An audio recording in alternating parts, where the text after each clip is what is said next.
저는 14개월 딸아이를 둔 아기 엄마입니다. 아이와 함께 하려고 비워둔 시간을 나누어 이 사건에 뛰어들게 되었습니다. 저는 개몽되었습니다. 최재 감사원장 판결문에도 나와 있다시피 국회는 국회에서 정한 법적인 테두리 안에서 탄핵 소추권을 행사한 것이고 그것이 내 손으로 뽑은 나의 첫 대통령 윤버지라고 했습니다. 자, 비캄 앤 스트롱. 이것도 해석이 좀 필요할 것 같아요. 예, 최성 평론가. 네. 어떤 뜻입니까?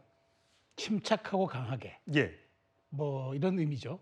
이게 이제 유명한 그 노인과 바다에 나오는 해밍웨이 작품이죠. 예, 근데 이 얘기가 청새치를 잡으러 갈 때 스스로에게 주문처럼 외웠던 그런 이야기입니다. 근데 이게 중요한 게 이게 왜 여기 나왔느냐? 예. 이게 바로 윤석열 대통령이 가장 좋아하는 문구예요. 대통령 되기 직전에 이른바 추윤 갈등 때 그때 정말 최고조로 이 윤 대통령과 그 문재인 정부의 갈등이 있었을 때 이걸 이제 카카오톡 프로필 사진에 올렸단 말이에요. 아, 윤석열 전 대통령의 카카오톡 프로필에 쓰여 있던 글귀가 바로 저겁니다. 비캄 앤 스트롱이다. 그렇죠. 그 다음에 대통령이 되고 나서는 그 다음에 이제 많은 분들 알겠지만 트루먼 대통령이 했던 저거네요. 예, 저거죠. 그 다음에 더 벅스 스탑 히어 모든 책임은 여기서 끝난다라고 이제 한 건 대통령이 되고 나서고 그 전에 윤 대통령이 가장 좋아했던 말 경구 같습니다. 그런데 보십시오. 지금 이 얘기를 왜 꺼냈을까요? 침착하고 강하게. 그때는 추윤 갈등이었고 지금은 탄핵되어서 파면되었습니다. 예. 지금 더더군다나 조기 대선이라는 이 엄청난 이 시국에 저 얘기를 꺼냈다는 것은 윤 대통령의 심경을 간접 대변한 게 아니냐 이런 얘기를 우리가 조금 추론할 수가 있겠죠. 예. 그런 측면에서 신당과 연결지어서 이 부분은 앞으로 김계리 변호사의 단순한 저 그냥 마지막에 있는 그 취임새 같은 게 아니라 어찌 보면 신호일 수도 있겠다는 생각이 들어서 좀 파장이 있을 것 같은 생각이 듭니다. 김진욱 전 대변인, 신당 창당과 관련해서 윤석열 신당과 관련해서 윤석열 어게인 뭐 이런 거 관련해서 윤석열 전 대통령 측에서는 그 사실 아니다.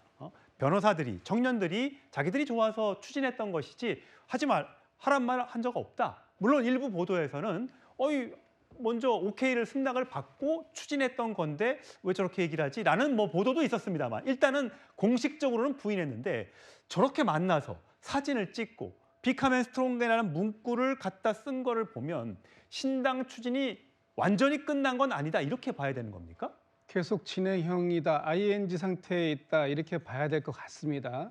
지금 김계리 변호사가 저 사진을 올린 게 어제잖아요. 예. 그 윤 어게인 신당 얘기가 나왔던 게 그저께입니다. 그러면 그 얘기가 있었던 바로 다음 날 그 저 두 사람이 김계리 배희철 변호사 두 사람을 불러다가 같이 밥을 먹었다. 이 얘기는 뭐냐 하면 나는 당신들이 창당 그 신당을 기자회견을 하려고 했던 것을 내가 말리다라고 얘기는 하지만 사실상 동조하고 동의하고 격려한다 이런 의미가 있는 게 아닌가라고 해석할 수밖에 없어요. 그렇다면 지금 저 신당 얘기가 왜 나왔느냐? 제가 저 신당 얘기 나오기 바로 직전에 국민의힘의 사정을 보니까 대선 이 경선이 본격화되면서 이제 윤석열 전 대통령과 절연해야 된다라는 얘기가 당에서 한참 커지고 있었습니다. 예. 그런데 예전에 얼마 전에 그 윤상현 의원이 이런 얘기했어요.